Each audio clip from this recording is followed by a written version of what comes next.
My friend Marcus hit $100,000 invested for the first time on a Tuesday afternoon in March. He texted me 2 words. It happened. I knew exactly what he meant.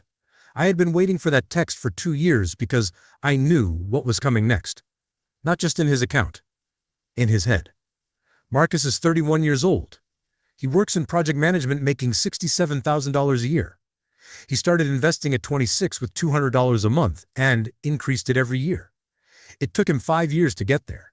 5 years of automatic transfers and index funds and not touching it, and watching the number grow slowly enough that some months it felt like it was not growing at all.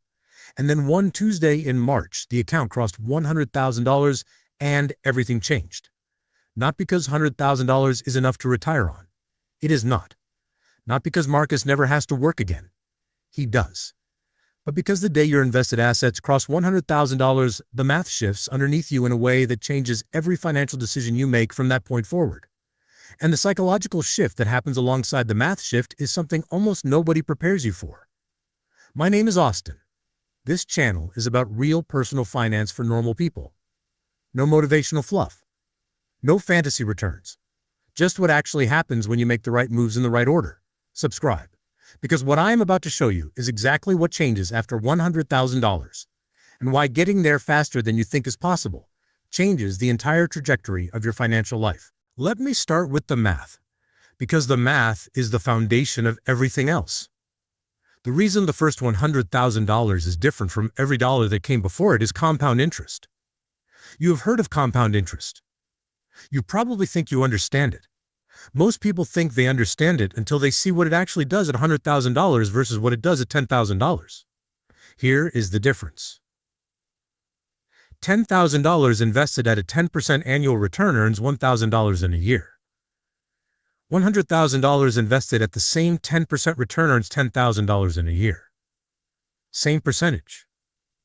Same market. Same fund. But $100,000 earns in 1 year what $10,000 earns in 10 years. And it earns that $10,000 whether Marcus goes to work or not. Whether he checks the account or not. Whether the market has a good month or a bad month. The money is now doing a meaningful amount of work completely independently of Marcus's labor. This is the shift. Before $100,000, your contributions are doing most of the heavy lifting. Every dollar of growth requires a dollar of your money going in. After $100,000, the account starts pulling its own weight. At $100,000, the annual growth at 10% equals 12 months of Marcus's $833 monthly contribution. The account is now matching his monthly investment effort with its own monthly growth. They are running side by side. And as the balance grows, the account starts winning the race.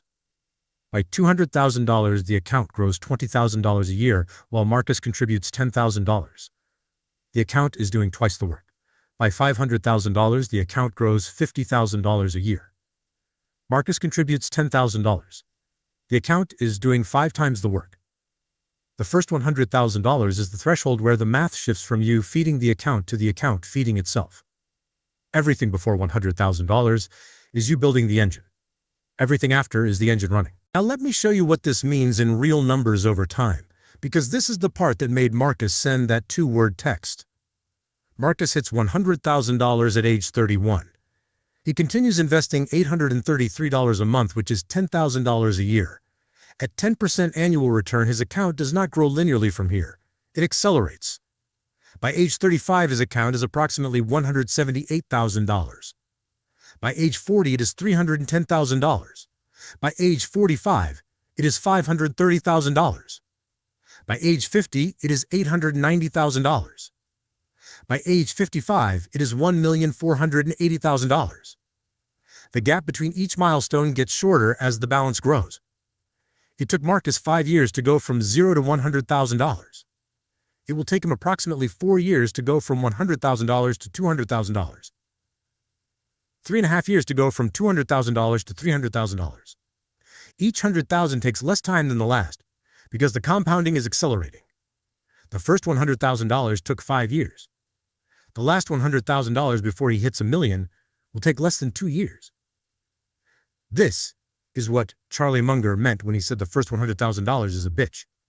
Not because it is impossible, because it is the slowest part of the entire journey. Every dollar after it moves faster than the dollar before it.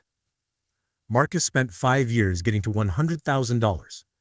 He will spend approximately 11 more years getting from $100,000 to $1 million while contributing the same amount. The first 100 took 5 years. The remaining 900 take 11. The math is not linear. It is exponential. And $100,000 is where the exponential part actually starts to feel real. Here is the psychological shift that nobody talks about. And I want to be specific about this because it is not what most people expect. When Marcus texted me it happened, I called him that evening and asked him how he felt. I expected him to say excited or proud or motivated. He said something I did not expect. He said, "Austin, I feel patient. Patient. Not rich. Not done. Patient." And that word tells you everything about what actually changes after $100,000. Before $100,000, investing feels like pushing a boulder uphill. Every contribution feels manual. Every market dip feels personal. Every month where the account barely moves feels like evidence that it is not working. The patience required to stay the course when the account shows $23,000 or $47,000 or $68,000 is enormous because the numbers do not feel meaningful yet. They do not feel like they are doing anything significant without your constant effort. After $100,000, the account starts doing something visible on its own. Marcus's account grew $11,000 in the 4 months after it crossed $100,000 without him adding anything beyond his regular contribution. $11,000 in 4 months from a mix of market growth and compounding. That is more than Marcus earned at his job in a single month after taxes. And seeing the account generate that kind of growth independently produces a psychological shift that cannot be manufactured or taught. It has to be experienced. The patience that comes after $100,000 is not a character trait. It is a mathematical reality becoming visible for the first time. The second psychological shift is confidence, not the vague motivational kind. A specific financial confidence that changes how you negotiate, spend, and make career decisions. Marcus turned down an offer to move to a higher-paying job 6 months after hitting $100,000. The new job paid $18,000 more a year, but required him to move to a city with a significantly higher cost of living. Before $100,000, Marcus would have taken the job immediately, because the extra income would have felt essential. After $100,000, he ran the actual math. Higher income offset by higher rent. Lower savings rate in the new city. Career growth similar in both locations. He turned it down. His $100,000 gave him the financial cushion to say no to a decision that looked good on the surface and was actually worse for his long-term trajectory. This is what financial confidence actually looks like. Not buying things you could not afford before. Making better decisions because you no longer make them from a position of scarcity. The scarcity mindset that governs financial decisions before $100,000 is real, and it costs you money in ways you cannot see until the scarcity is gone. Marcus saw the job offer clearly because he was not desperate for the income. The $100,000 bought him the clarity to think straight. The third shift is the relationship with market volatility. Before $100,000, a 10% market drop feels like a personal attack. Your $40,000 account drops to $36,000 and loses $4,000, and it feels catastrophic because $4,000 represents months of contributions gone. After $100,000, a 10% drop still takes your account from $100,000 to $90,000. You still lose $10,000 on paper, but something different happens psychologically. Marcus told me that when the market dropped 8% in a single week about 3 months after he crossed $100,000, his first instinct was not to panic.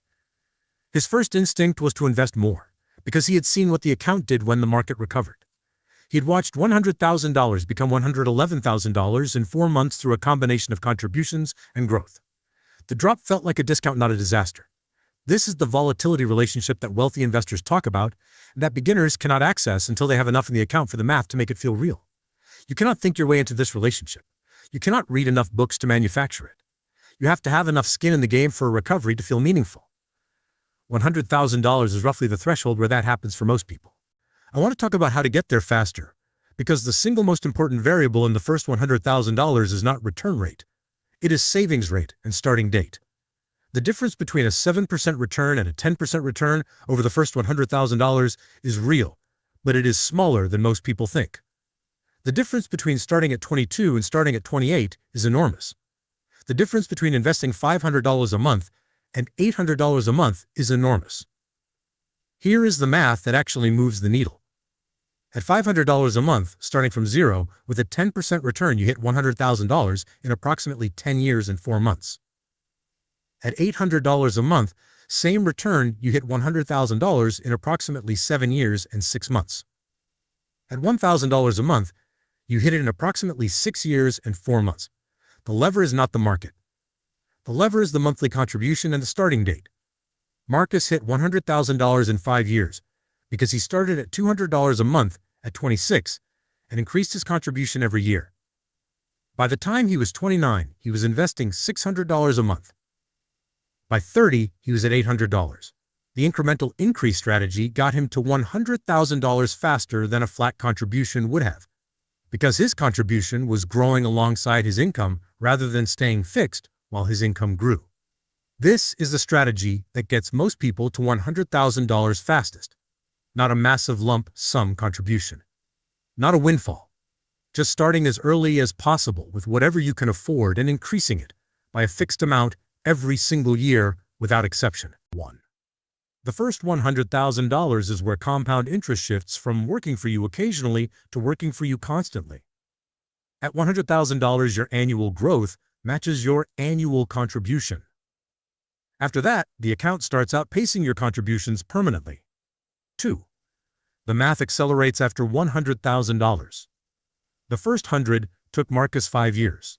The remaining 900 to reach $1 million will take 11. The slowest part is already behind you once you cross the threshold. 3.